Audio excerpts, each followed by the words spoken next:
Sabi ko kanina, merong dalawang senaryo na pinayagan na gustong ipakita ng ating simbahan. Yung unang senaryo ay yung binasa ko na Gospel, Mark chapter 11 verses 1 to 10. Ito yung tinatawag nating Palm Sunday, yung Palm message. Ito yung ginagawa natin, o ginawa niyo siguro kanina sa banal na misa. Pagpasok sa misa ay may binasa na gospel. Ito yon. At pangalawa, yung binasa nyo na yung passion and crucifixion of Jesus, yung death niya. Ito yung gospel na kung saan ito yung sakripisyo ng ating Panginoong Hesus. So, pinapakita ng ating simbahan yung dalawang senaryo na kung saan yung pagkakaiba, masaya at malungkot. Yung pagpasok kasi ng ating Panginoon sa Jerusalem na nakasakay sa asno, siya ay itinuring na isang hari, isang tagapagligtas. Kaya ang pagkaalam ng mga tao, sa isang parang si David, isang mangdirigma, isang sundalo. Gamitin niya ang kanyang kapangyarihan, sasakupin niya yung Jerusalem at ililigtas sila sa kamay ng mga Romano. So mayroong pagdiriwang, kaya masaya yung Palm Sunday natin. May pagdiriwang, may pagpupugay, mayroong pagtanggap kay Jesus. Pero makaraan lang ng isang linggo, makita natin dito na kung sino yung mga sumisigaw na tao na masaya at sinasamba ang Diyos, pinupuri, ay sila naman yung mga sumisigaw ng ipako si Jesus sa krus. Sila yung mga taong nagsasalita ng hindi maganda kay Jesus. Sila yung gumagawa ng mga laban kay Jesus. Sila yung nagtulak para mapako si Kristo. Kaya dumaan si Jesus sa mga paghihirap, pagpapakasakit, hanggang sa kamatayan sa krus. Kasi nga, sabi ko nga, yung expectation nila ay napaka iba. Pero ang pinakita ni Jesus ay hindi yung hari na mandirigma.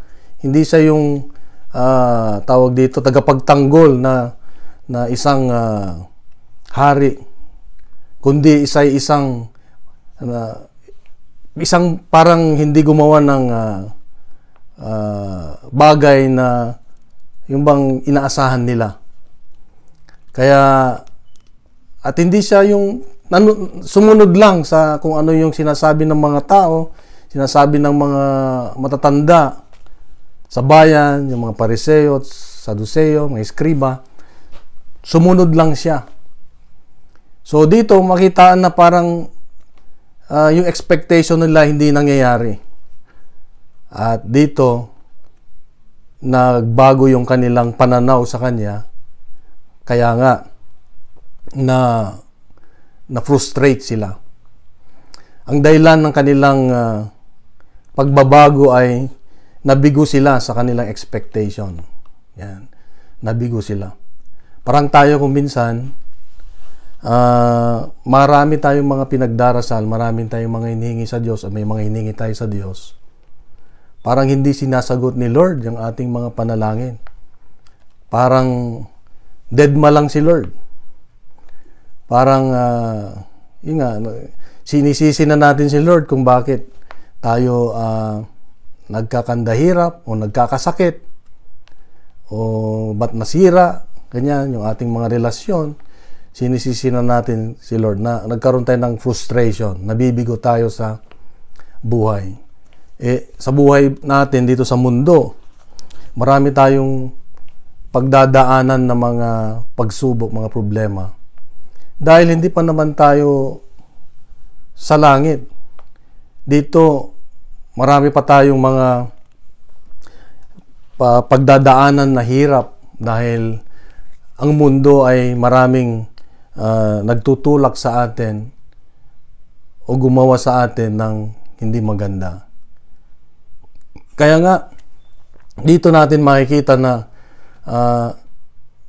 yung mga tao ay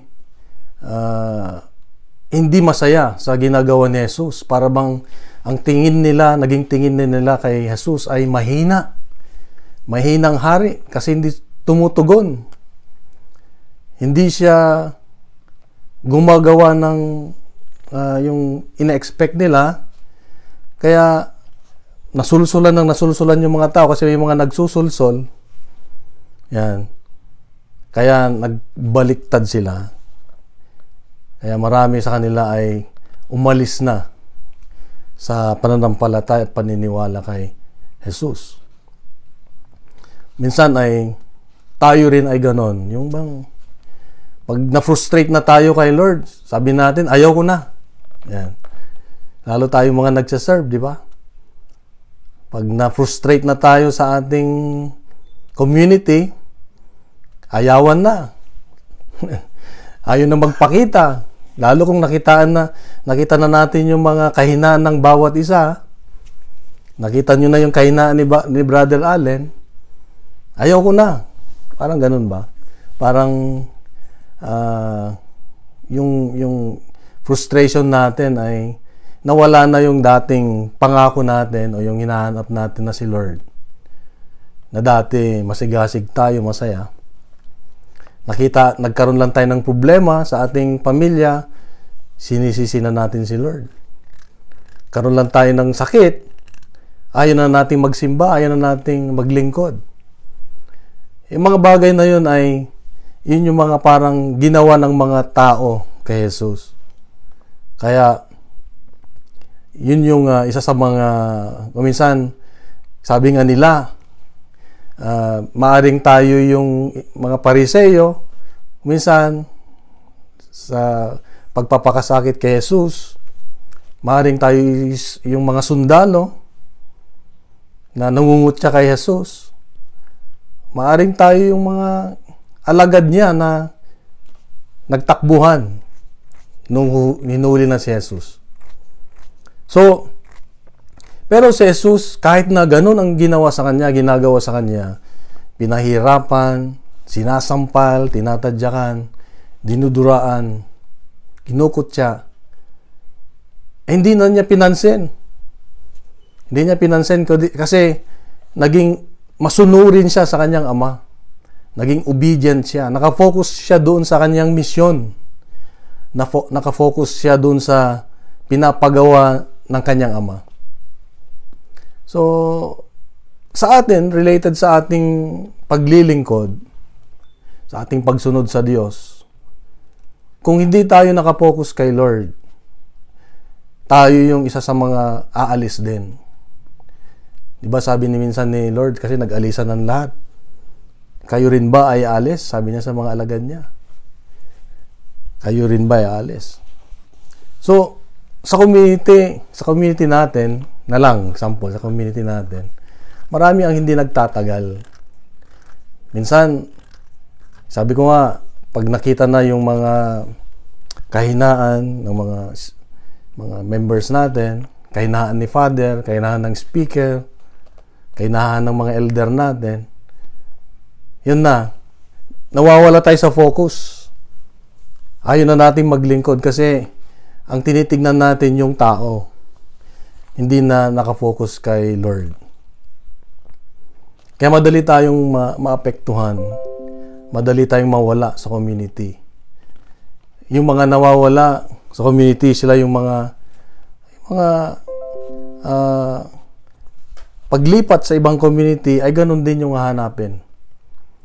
Hangga't hindi sila hindi tayo nag-focus kay Lord, lagi tayong bigo. Ako nga, may 30 years na ako sa community. Marami na rin pagkakataon na marami akong nakita na yung mga kahinaan ba ng bawat isa. Buti na lang, pinagpilitan ko rin yung sarili ko, yung sige lang. Nung una, may mga tendency rin na alis ako. May mga tendency rin na ayaw ko na. May tendency rin na tinatamad na ako mag-attend. Pero naisip-isip ko, nakita-kita ko yung kung paano gumagalaw ang Diyos sa buhay ko naman, yung mga kabutihan niya, yung mga bagay na, mga biyaya niyang binibigay niya sa atin, na kahit kung minsan hindi natin inaasahan, nandyan siya palagi, sabi ko, ba't ako alis? Yan. Yung mga bagay na ipapaalala ng Diyos sa akin na hindi naman ako nagkulang sa iyo, bakit ka aalis? Ginagawa ko naman lahat para tulungan ka sa iyong mga pagsubok. Hindi mo lamang alam na nandyan ako lagi sa tabi mo. Yan. Minsan tayo tumatakbo tinatakbuhan natin si Lord. Ayaw na natin. Pero si Lord, habol ng habol sa atin. Habol ng habol. Nagbabaka sakali na humintok at lumingon at magbalik sa Kanya. Dahil ang dami kasi nating gusto sa buhay, ang dami nating hinahanap. Pero ang dapat lang naman pala na hanapin natin ay ang Diyos, si Jesus. Dahil Siya yung dapat doon tayo nakapokus. Kaya sa paglilingkod natin, sa pagsama natin sa pamayanan, sa community, kung ang focus mo ay si Lord lang, hindi ka maapektuhan. Kahit na ano pa ang ginagawa ng mga kapatid mo dyan sa community, kahit ano pa yung mga buhay nila na minsan nakakasakit sila, focus lang kay Lord. Dahil pag tayo ay naka-focus kay Lord, sigurado naman tayo yung lalalim sa ating pananampalataya, sa ating relasyon. Tayo yung makikinabang. Ganyan, tayo makikinabang. Kaya, huwag tayong kagaya ng mga alagad. Mga alagad, sabi nila, Lord, kahit sa kamatayan, sasama kami. Diba? Sabi ni Pedro. Kahit yung mga alagad niya, kahit anong mangyari, nandiyan kami. Pero nung hinuli na si Jesus, sila ay nagtakbuhan. Sila ay nagtago. Sila ay nagkandawalaan. Na-frustrate din sila kasi kahit yung mga alagad, ang tingin nila kay Jesus ay ganun din. Parang si David na warrior, mandirigma. Ganun ang inasahan nila na uupo si Jesus dun sa Jerusalem, siya yung hari. Yan, palalayasin niya yung mga Romano, ganyan. Pero nung nakita nila na si Jesus ay very humble, very meek, hindi siya nagre-react anuman ang gawin ng mga tao pananakit sa kanya, hindi siya nag-react. Doon sila na-frustrate. At doon natakot sila. Nawala yung kanilang pananampalataya, yung kanilang paniniwala. Kaya nga sa buhay natin, yung bang pag tayo ay nakakaranas ng mga kahirapan sa buhay, huwag nating isipin na yung bang ang Diyos ay nagpaparusa sa atin o ang Diyos ay wala sa atin o pinapabayaan natin.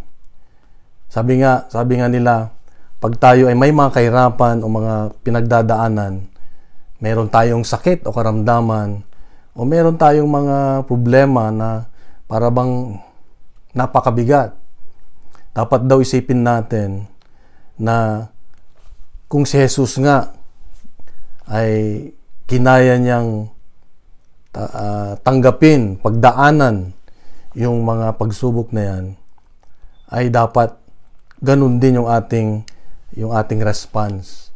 Bakit? Kasi pag natatanggap natin yung mga pinagdadaanan natin ng may kagalakan, may kapayapaan, may pagtitiwala sa ating Panginoong Hesus, nakikiisa tayo sa pinagdaanan ni Jesus. Yan. Maalala ko yung ating isa sa mga elder yung elder natin sa Macau, yung mauna siya, si Sister Demi. Siya yung talagang suffering servant. Tagal na taon na siya yung nagkakasakit, pero siya yung head servant ng Macau. Yung sakit niya, yung lupus, na hindi mo alam kung kailan kailan siya tatama, palaging nahihirapan siya, hindi siya makalakad, nag-iiba na yung kanyang salita, ganyan, na sumasakit yung katawan niya. Ilang taon yon. Pero ganun pa rin, nagsaserve pa rin siya. Nagsaserve pa rin. Kaya sabi ko sa kanya, alam mo, talagang you are in union with Christ sa kanyang suffering. Kasi yung suffering mo, nakikiisa ka dun sa suffering ni Jesus. At isang biyaya na yung makaisa mo si Jesus. At sa kanyang paglilingkod, lalo siyang, sa kanyang karamdaman, lalo siyang napalapit kay Jesus, di ba?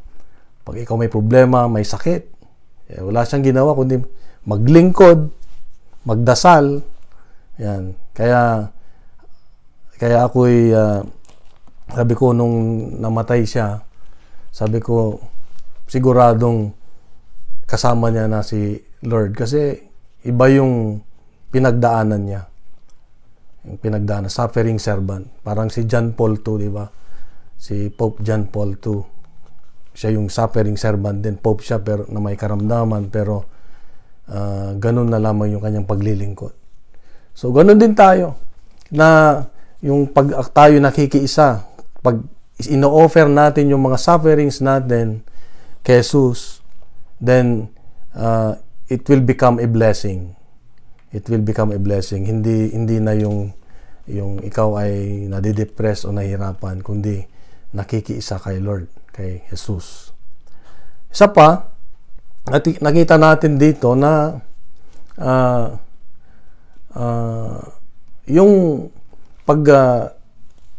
yung una na pagpasok ng mga tao, sila ay sumisigaw, sumasamba kay Jesus. Ganun na lamang yung kanilang galak dahil nga yung expectation nila. Pero naglaho ang lahat nung si Jesus ay hindi niya ginawa yung in-expect nila. Sila ay nagbago. Sila ay hindi na nagsamba. Kaya nga, ang paalala ng Diyos sa atin ay kung meron tayong mga pinagdadaanan, it should be a way of, worshiping God. Yung way natin na maibalik sa Kanya yung pagpupuri kahit na tayo ay may mga pinagdadaanan. Sabi nga nila, joy is not necessarily free from suffering. Yung kagalakan. Hindi ibig sabihin na wala kang suffering. Kundi, it is the presence of God. When you suffer, there is the presence of God. Merong presensya ang Diyos. Kasama mo ang Diyos. So, dito ay makita natin na when we are experiencing difficulties in life, tignan natin na ito ay magbibigay kapurihan sa ating Diyos. It will become an offering of our worship to God. So, dito ay pag ganun, kasi yung ibang mga tao, ayaw nila yung makita yung suffering ni Lord. Ayaw nila yung nakapako si Jesus sa krus. May mga taong ganun na gusto lang nila, wala na si Jesus dun sa krus. Gusto nila, krus lang. Kaya nga, parang at ang tingin nila kay Jesus ay tapos na ng kanyang suffering, wala na, hindi na natin dapat gunitain o balikan. Pero ang hamon ng Kwaresma ay hindi ganoon. Ang hamon sa atin ay kung napupuri mo ang Diyos dahil sa isang Diyos, sa isang hari, sa isang nakatira sa langit, maraming anghel, napupuri mo siya.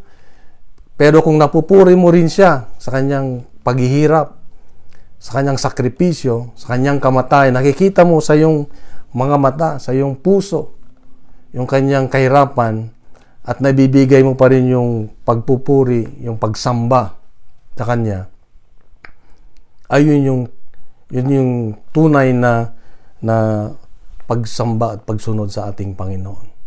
Kaya nga sabi ko nga, yung banal na misa, the Holy Eucharist, is a reminder for all of us. Kaya sinabi ni Lord, gawin niyo ito bilang pag-alala sa akin. Kasi sinasabi ni Lord na alalahanin natin yung kanyang sakripisyo lagi.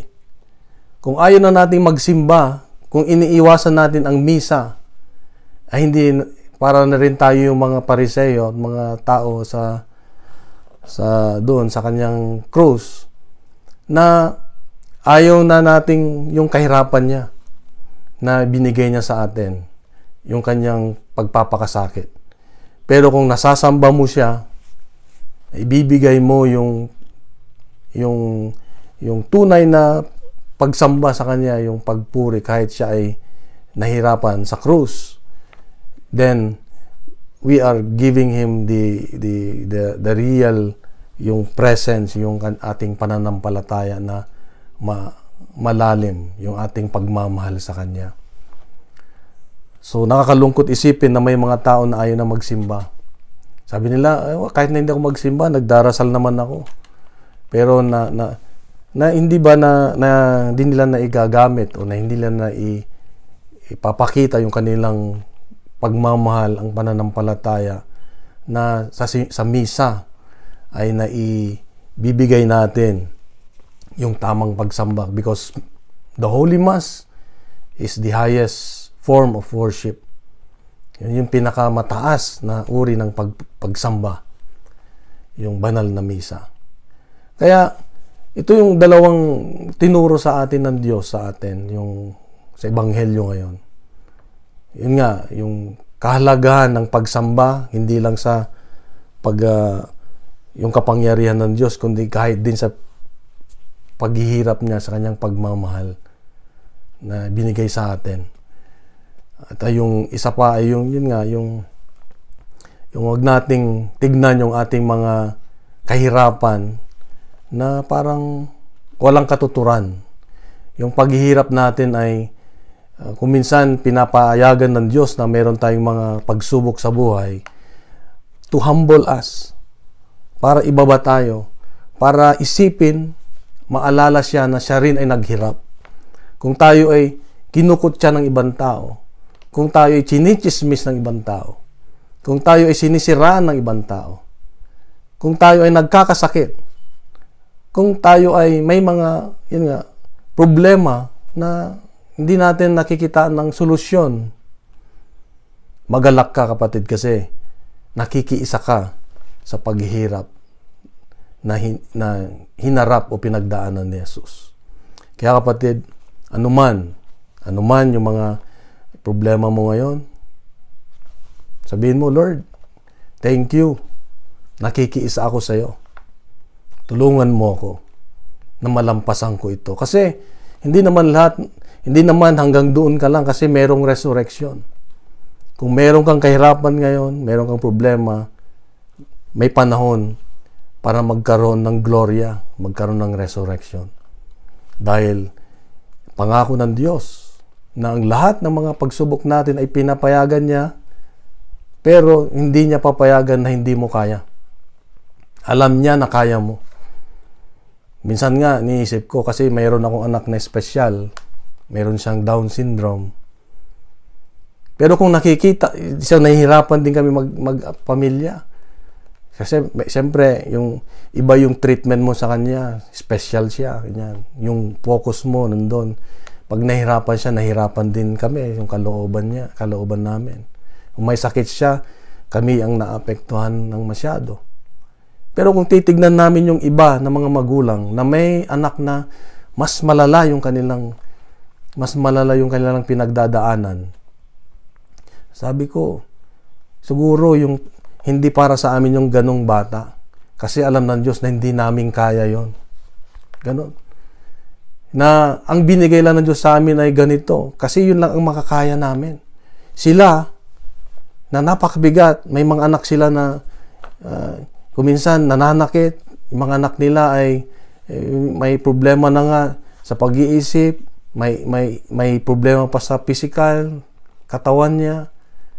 Sabi ko, baka alam ng Diyos na hindi namin kaya yung batang ganon. Kaya ito yung binigay niya sa amin. So, ibig sabihin, tayo, anuman yung pinagdadaanan natin, anuman yung mga problema natin, yan ang alam ng Diyos na sukatan na kaya mo. At hindi niya papayagan na beyond o over doon sa makakayanan mo. Kaya kapatid, ang lahat ng mga pagsubok natin, alam ng Diyos. Merong resurrection, merong gloria. Basta ipagkatiwala kay Lord. Yung tiwala na meron siyang nasasamahan ka ng Diyos at meron siyang ibibigay na maganda. Maaring dito sa lupa ay hindi yung inaasahan mo na hindi yung inaasahan mo na solusyon. Pero sa kabilang buhay, baka siguradong meron na mas maganda. Basta maging faithful ka lang doon sa pinagkatiwala niya sa'yo. Yung anak na namin, noon pinagdarasal namin, sabi namin, Lord, gawin mo naman siyang perpekto. Gawin mo siyang perpekto, gawin mo siyang yung normal na bata. Pero sabi ni Lord, hindi ko siya gagawin ganon. Basta, sabi niya, maaaring yung katawan niya ay hindi perpekto, pero yung meron siyang kaluluwa na maganda. Baka mas maganda pa sa'yo. Sabi sa amin, sabi sa akin. In which totoo, yung anak namin ay hindi nga ganun ka-perpekto yung kanyang physical. Pero kung pagdagmahal, talo yung mga ibang bata na normal. Kasi pag nagmahal siya, talagang yung toong pagmamahal. Pag nagsalita siya, para bang yung palaging straight, walang yung tinatagong, wala yung kasinungalingan. At pag meron kaming problema sa pamilya, siya yung pumapagitna at magpapaalala sa amin na para siyang isang anghel na nagsasabi na, ba't kayo namumroblema? Yan. Tuwing linggo, siya yung unang nagbibihis, siya yung nagpapaalala sa amin. Sabi niya, guys, it's time to go to Mass. Pero mo, saan ka nakita ng batang ganon? Hindi siya perfecto sa normal, pero spirituality, yung spirit niya ay perfect. So, maaaring hindi binibigay ng Diyos yung inaasahan mo na perfecto. Pero, ang maganda dito yung naibabalik niya sa'yo na, yung sa amin, ang naibabalik sa amin yung naibababa niya kami. Nawawala yung yabang namin na, meron akong anak na ganito, na matalino, na maganda. Wala. Binigyan niya kami ng isang anak na wala mang physical. Pero siyang pinakamaganda sa amin dahil yung pagmamahal na binibigay niya sa amin. So, sometimes yung mga trials natin, it makes us humble. Di ba ganun pinakita ni Jesus sa krus? Hindi siya lumaban. Meron naman siyang kapangyarihan bilang Diyos, di ba? Pero hindi. Talagang kahit na-humiliate siya, kahit binaba siya ng tao, tinanggap niya. Doon makita natin yung talagang humility ng Diyos. Sana ganun din tayo. Yun inasahan niya sa atin. Yung pagbabago, yung tunay na pagbabago ng ating puso ngayong panahon ng Kwaresma ay yung pagtitiwala sa Kanya. Yung humility natin na kahit na may mga hindi perpektong nangyayari sa buhay natin, Lord, tulungan mo ako. Oo nga, hindi perpekto, pero ano yung gusto mong ituro sa akin? Yan. Huwag tayong maghanap ng perpektong community. Yan. Huwag tayong maghanap ng perpektong simbahan, yung ating pare, yung mga kaparehan na perpekto. Hindi. Ang tignan natin lagi si Jesus. He was so humble when he accepted yung sakripisyo niya sa atin. So, yun po yung ating pagnilayan ngayong panahon ng papasok na tayo sa Holy Week. Palm Sunday ngayon. Papasok na tayo sa Holy Week. So, dahan-dahan tayo. Habang tayo ay tinatapos natin linggo, tanungin natin lagi si Lord, bumalik tayo sa Kanya. At nawa, itong Holy Week na ito ay magbibigay sa atin ng tunay na pagbabago sa ating buhay, sa ating karakter, sa ating pananaw. So, yun lang, and God bless sa ating lahat. At Samahan nawa kayo ng Diyos, samahan tayo ng Diyos lagi. At let's be humble. Let's be humble in everything we do. And let's offer to God. Amen.